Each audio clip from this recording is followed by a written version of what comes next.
Продолжуваат реакциите за и околу најавениот реизбор на судии. За едните тоа е неопходен чекор, за други целосна партизација. За дел од познавачите таков реизбор не може да се случи без политички консензус, бидејќи било потребно да се менуваат и закони за кои било потребно и двотретинско мнозинство. За поранешниот министер за правда Михајло Маневски ваквите најави не се добри. Вели сите измени на закони кои се донесени во негово време биле во тесна координација со Европската унија. Маневски во дебатна емисија на телевизија Нова кажа дека дури 158 закони се донесени додека бил министер за правда, а сите се однесувале на работата на правосудните органи.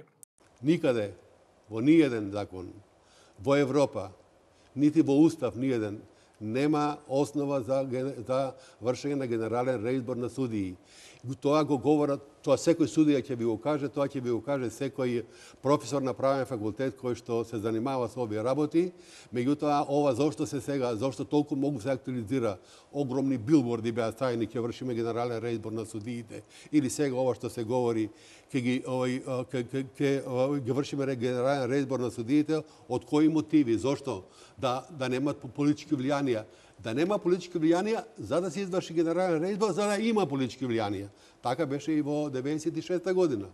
Лидерите на двете неголеми политички партии веќе јасно завземаа позиции за и околу прашањето за реизбор. Лидерот на СДСМ Зоран Заев кој практични го најави овој чекор, кој како што велите бил меѓу првите што ќе ги спроведела новата влада под негово раководство. Распуштањето и реизборот на судии бил неопходен чекор кон враќањето на правната држава. Вели дека со ова конечно политичарите ќе ги трнеле рацете од суството. Од друга страна од ВМРО ДПМН се десетни дека се против ова решение и како такво нема да го поддржат. Сметаат дека ова би се направило со единствена цел, а тоа инсталација на подобни судии. Подсетуваат и на изборот на повеќе од 500 судии со политичка одлука која се случила во 90-тите години. А токму тоа е периодот кога според ВМРО ДПМН судството го допрело дното, а судовите се трупале со огромен број нерешени предмети.